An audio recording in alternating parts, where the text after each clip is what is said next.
Jadi jadilah sahabat untuk orang-orang yang saudara pimpin. Bukan sekedar milih sahabat saudara kemudian bentuk kelompok.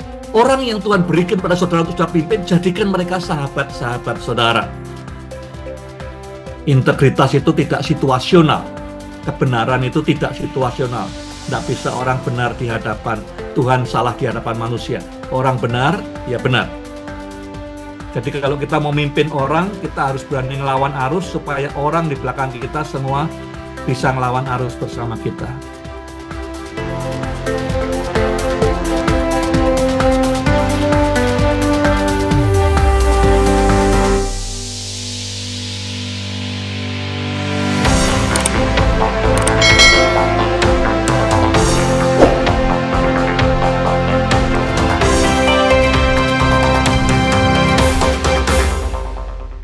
Saya beri judul kepemimpinan dalam konteks pertemanan, leadership as friendship.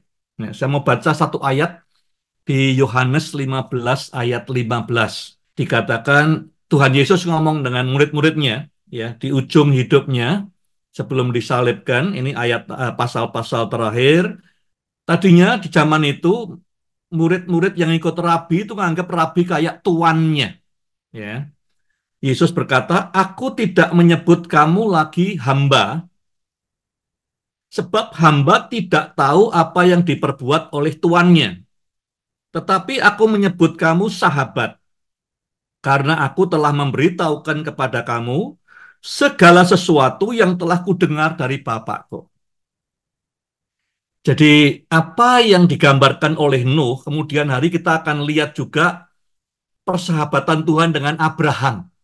Waktu Abraham mau menghancurkan Sodom, dia bilang, "Aku tidak akan nyimpen rahasiaku kepada sahabatku, kepada Abraham." Kemudian kita belajar dari Musa. Dikatakan tidak ada orang lain setelah itu yang hidup begitu dekat, muka dengan Tuhan seperti Musa. Jadi Nuh ini yang ngawali ya, sahabatnya Tuhan.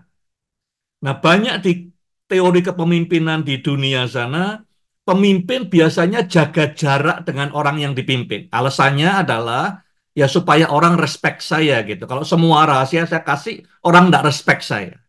Ya. Kedua, juga ada baiknya katanya karena supaya kita tidak nepotisme. Kalau salah ya berani negur. Kalau teman kita sungkan negur dan segala macam. Tapi Alkitab mengajarkan kita bisa dan mestinya seperti Tuhan Yesus mimpin orang-orang ini seperti seorang sahabat dan tetap bisa objektif. Suara Tuhan yang memerintah di antara kita. Ya, tidak pilih kasih karena teman. Jadi jadilah sahabat untuk orang-orang yang saudara pimpin. Bukan sekedar milih sahabat saudara kemudian bentuk kelompok, tapi orang yang Tuhan berikan pada saudara untuk saudara pimpin, jadikan mereka sahabat-sahabat saudara. Ya. Kenapa saya ambil itu? Dikatakan saya agak mundur dikit ke pasal 6, Nuh hidup bergaul dengan Tuhan. Kalau bukan sahabat apalagi, bergaul akrab dengan Tuhan. Jadi Nuh dipimpin Tuhan, tapi Tuhan bergaul akrab dengan Nuh. Ya. Yang pertama, bagaimana sih pemimpin yang menjadi sahabat? A leader friend.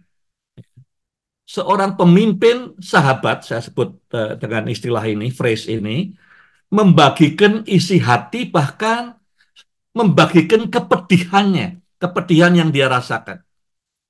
Kembali saya ke pasal 6:12, Allah begitu kecewa karena bumi sudah sangat rusak akibat kejahatan yang dilakukan manusia. Jadi Tuhan sama seperti waktu Tuhan berbagi pada Abraham, ini Tuhan berbagi kepada Nuh kekecewaannya.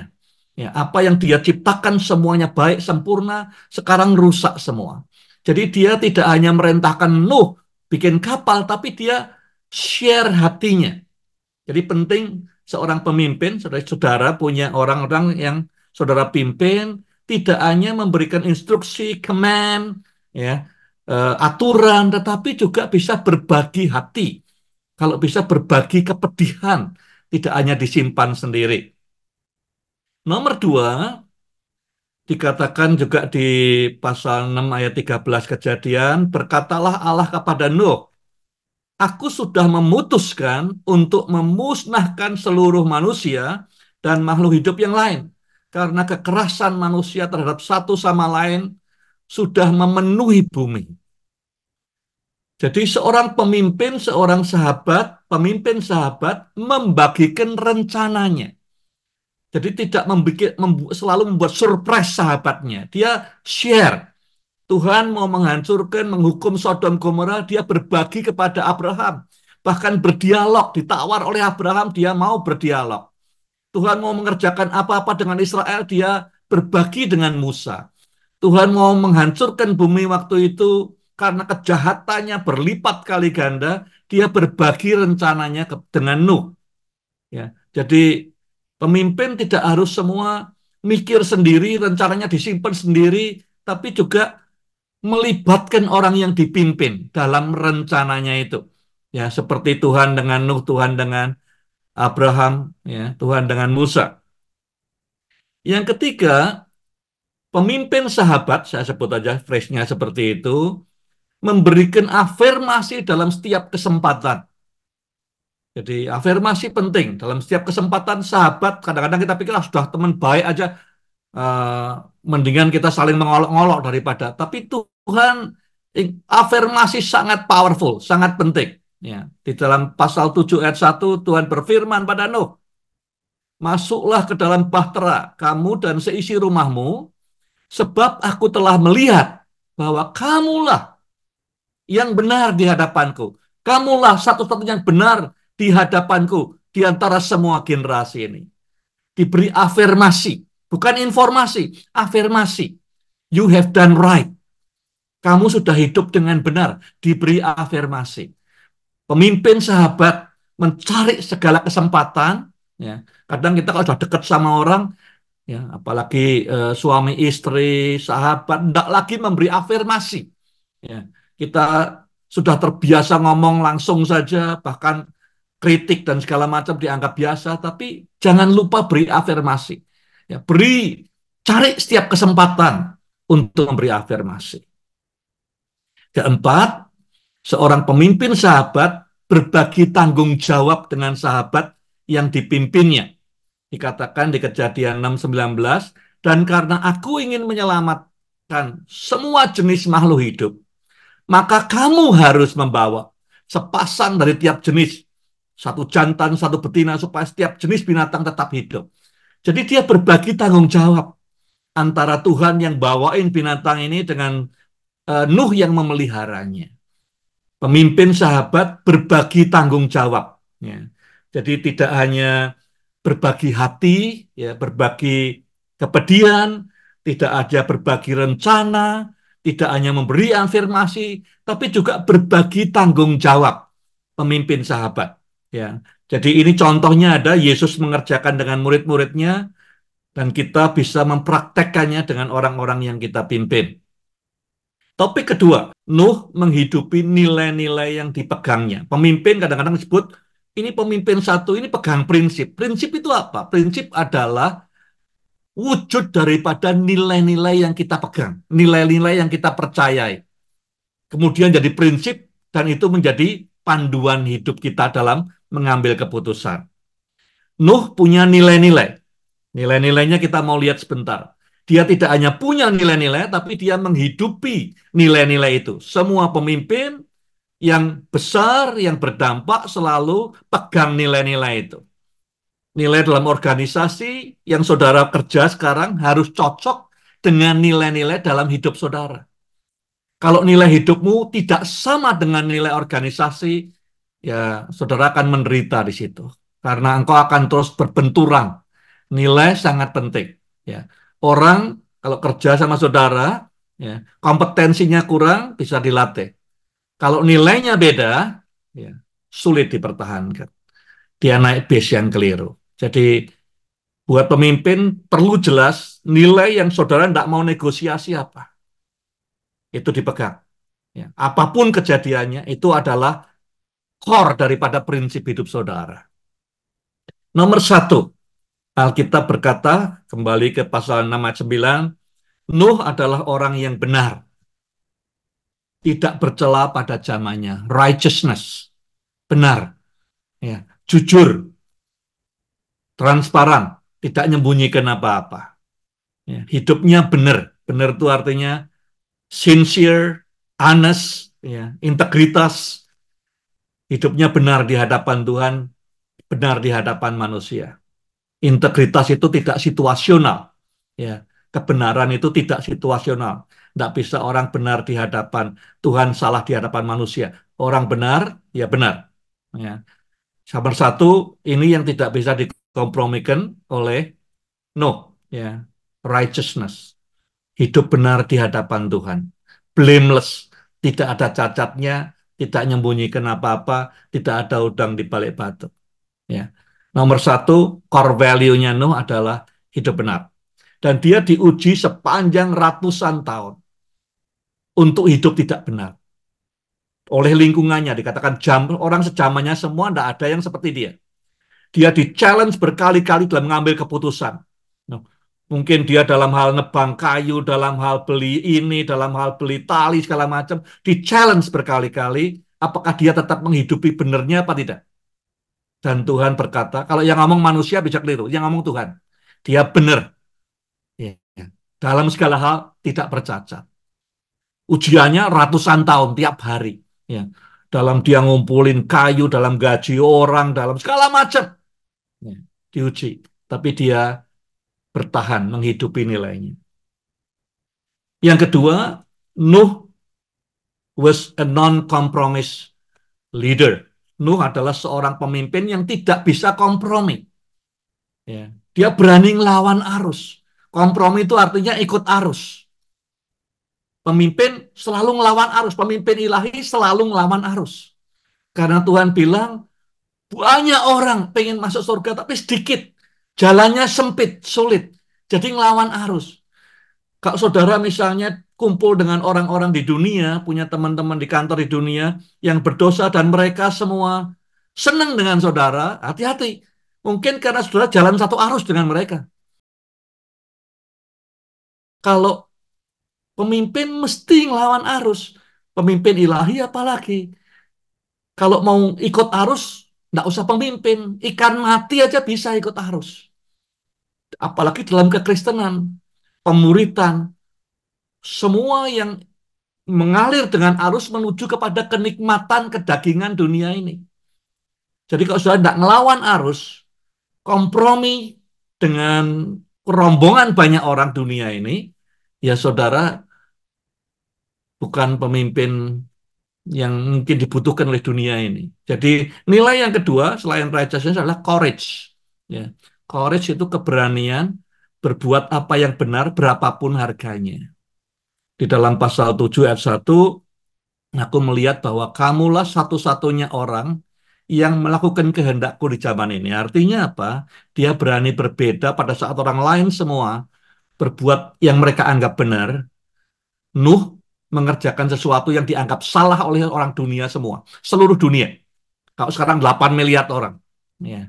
Nuh, Tuhan bilang, kamu berani berbeda dengan yang lain untuk taat kepada Tuhan. Ya. Non-kompromis. Tidak mau ikut ombyoan, rombongan, sekedar menyenangkan orang banyak. Yang ketiga, keinginan hatinya, kerinduan hatinya selalu menyenangkan Tuhan. Nilainya apa namanya? Honoring God. Ya, untuk mengutamakan Tuhan. Di Kejadian 8:21, ketika Tuhan mencium persembahan harum itu, berfirmanlah Tuhan dalam hatinya, aku takkan mengutuk bumi ini lagi karena manusia. Hal pertama, ya, keluar dari kapal. Ini setahun lebih 10 hari kalau tidak salah ya. Setahun lebih 11 hari di kapal. Kemudian keluar, yang pertama dikerjakan mungkin bisa aja jalan-jalan dulu, lihat lingkungan, ada cari makan apa yang tidak dimakan selama setahun ini. Enggak. Langkah pertama dia bangun mezbah. Dia nyembah Tuhan. Mengucap syukur. Itu kan luar biasa. Kita langkah pertama apa? Mungkin apa namanya? Luar negeri sekian lama, pulang Indonesia pertama kali cari makan kah, cari inilah. Yang pertama dikerjakan keluar dari kapal setelah setahun 10 hari, bikin mesbah, ingin Tuhan senang, ngucap syukur, nyembah Tuhan dulu, Tuhan nomor satu. Yang keempat, Nuh was a good family man. Jadi Alkitab kita ini jarang ceritanya. Kalau kita lihat Adam sama Hawa, dua anak pertama berkelahi bunuh-bunuhan, ya, dibunuh yang kedua. Terus kita nggak lihat lagi cerita ada keluarga lagi yang diceritakan. Kemudian kalau kita lihat keluarganya Ishak, Esau sama Yakob yang mau kelahi bunuh-bunuhan. Keluarganya Yakob, apalagi keluarganya Daud, rusak bunuh-bunuhan semua. Ini langkah. Ya. Walaupun Alkitab menekankan berkali-kali pendidikan dalam keluarga, pendidikan dalam keluarga, pendidikan dalam keluarga. Tapi Nuh beri contoh. Ya, dia, anak-anaknya, ya, istrinya, istri anak-anaknya, semua dalam satu iman, dalam satu persekutuan. Jadi perlu digarisbawahi. He was a good family man. Family first. Ya, keluarga penting, nomor satu. Di ayat 6, ayat 8, aku mengingat perjanjianku dengan kamu, kata Tuhan. Kamu berserta anakmu, istrimu, istri anak-anakmu masuk dalam bahtera. Tidak hanya sendirian. Jadi ada 4 nilai yang dihidupi oleh Nuh. Kita rayakan kadang orang anniversary 25 tahun, 50 tahun, sudah luar biasa. Ini berapa ratus tahun. Ya, Nuh sudah hidup 500 tahun, tetap anak-anaknya, istrinya, dan mantunya kumpul jadi satu. Family, keluarga sangat penting. Jangan disia-siakan. Saya sudah share kepada saudara semua, core value yang dipegang dan dihidupi Nuh. Saudara tentu juga punya core value. Core value saudara yang paling penting apa? Itu sesuatu yang saudara pegang yang paling penting. Yang lain-lain bisa berubah, tapi yang satu ini aku tidak akan kompromikan.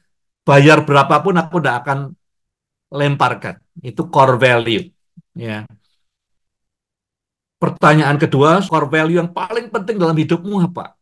Ya, apakah kejujuran, kerja keras, atau apapun itu? Ya, kesetiaan, loyalitas, atau apapun. Ya. Kemudian pertanyaan kedua, pernah enggak dalam hidup saudara, saudara menghadapi ada momen tertentu di mana saudara tergoda untuk mengkompromikan, ya, ditawari atau disiksa atau ditindas atau dianiaya atau diiming-imingi sesuatu untuk tidak menghidupi nilai itu. Pernah nggak terjadi seperti itu? Mensyukuri dalam keadaan yang paling sulit pun Tuhan ada bersama dengan kita.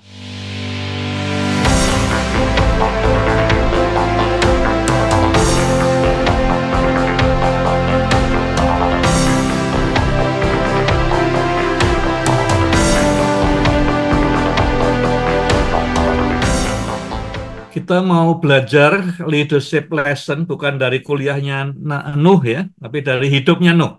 Ya, dia kuliahnya dikasih kita, beritakan di sini mungkin lebih dari 600 tahun hidupnya itu kayak kuliah buat kita. Leadership lesson apa? Kepemimpinan apa yang kita bisa pelajari dari Nuh ini? Yang pertama, kita sudah singgung beberapa kali tadi, 1-2 kali, pemimpin itu berenang melawan arus. Ya, kalau pemimpin hanya ikut arus, selalu setuju, tidak punya pendapat sendiri, ya, itu bukan pemimpin. Kadang-kadang kita punya yang namanya direktur, pemimpin, duduk di kursi yang paling depan, tetapi tidak pernah ngambil keputusan. Atau keputusannya selalu ikut mayoritas. Nah, itu bukan pemimpin. Pemimpin, apalagi pemimpin ilahi, selalu berenang melawan arus. Karena arus yang terbesar dunia ini adalah arus dunia. Dan akan menuntun kita semua menuju neraka. Jadi kalau kita mau mimpin orang, kita harus berani ngelawan arus supaya orang di belakang kita semua bisa ngelawan arus bersama kita. Tidak ada mungkin yang bisa deskripsikan lebih lagi, ya, prinsip penting dalam kepemimpinan ilahi kecuali keberanian melawan arus dunia ini. Yesus menunjukkan itu, ya, tidak populer, Kalau populer itu jadi nilai kita, ya kita tidak akan jadi pemimpin ilahi. Ya, kalau populer itu yang terpenting dalam hidup kita, saudara dan saya tidak mungkin jadi pemimpin yang ilahi. Karena pemimpin ilahi adalah selalu ngelawan arus dunia ini. Artinya tidak populer. Ya. Dikatakan di Kejadian 71, aku melihat bahwa kamulah satu-satunya orang yang melakukan kehendakku di zaman ini. Jadi dalam hidup kita ini dunia bukan tempat untuk santai-santai. Ya, ini tempat untuk berjuang. Nanti mau santai-santai ada tempatnya sendiri setelah kita selesai dengan dunia kita ini. Ya, mau leha-leha nanti. Sekarang kita berenang melawan arus karena memang arusnya deras sekali. Ya, mendorong kita, membawa kita kepada dosa, kepada kedagingan, kepada kenikmatan, dan kepada semua yang disukai oleh dunia dan daging. Nomor dua, dikatakan di Kejadian 7 ayat 5, Nuh melaksanakan semua yang telah Tuhan perintahkan kepadanya dengan konotasi wholeheartedly, dengan sepenuh hati. Ya. Jadi yang kedua, pemimpin bukan sekedar memberi order. Dia tidak punya hak memberi order kalau dia belum tahu caranya ngikuti perintah dengan sepenuh hati.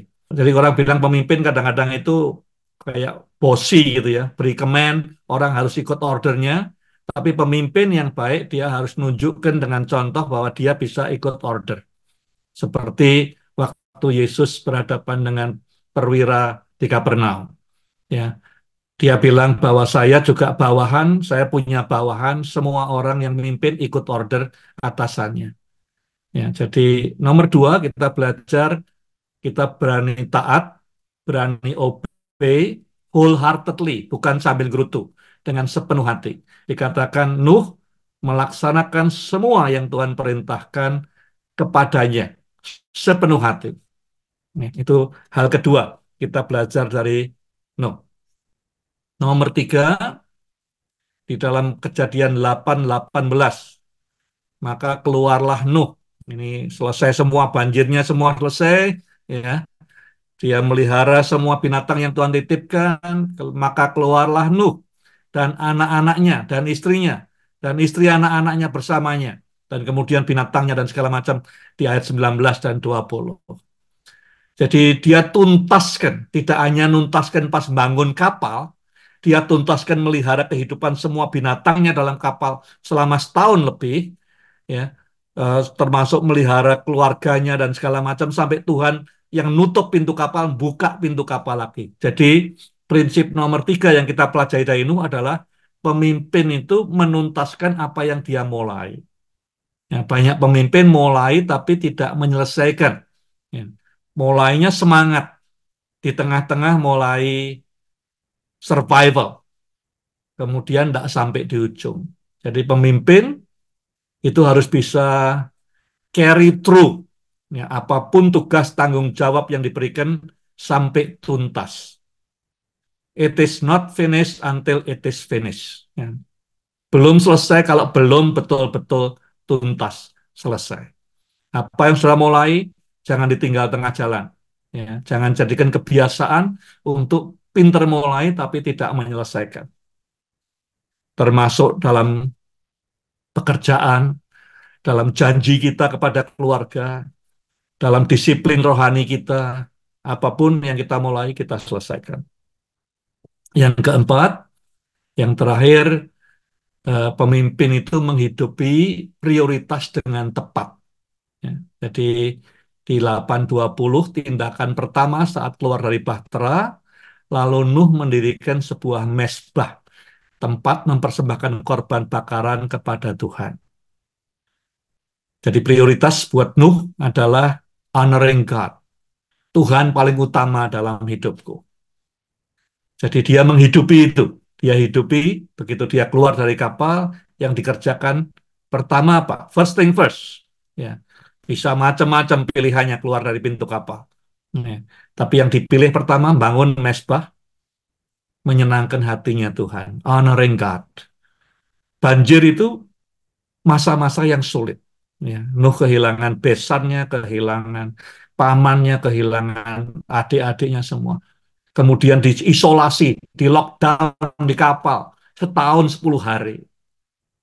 keluar, dia bisa aja menggerutu, ya. Dia bisa aja muas-muaskan selama ini yang dia tahan, tapi dia keluar, prioritasnya menyenangkan, utamakan Tuhan, nyembah Tuhan, bangun mezbah. 4 pelajaran penting yang kita ambil dari Nuh. Ya. Satu, selalu pemimpin rohani melawan arus. Kalau cuma kita ikut rombongan suara orang banyak, kita tidak bisa mimpin orang ke jalan Tuhan. Yang kedua, follow order. Ya, obedience paling penting. Kita bisa obey, baru kita bisa mengharapkan orang lain obey. Yang ketiga, kita selesaikan, tuntaskan apa yang kita mulai. Dan yang keempat, kita hidupi prioritas kita. Kita bilang Tuhan nomor satu, Tuhan yang paling penting. Apapun yang terjadi, nomor satu yang kita kerjakan, bangun tidur, apapun keadaannya, Tuhan disenangkan dulu.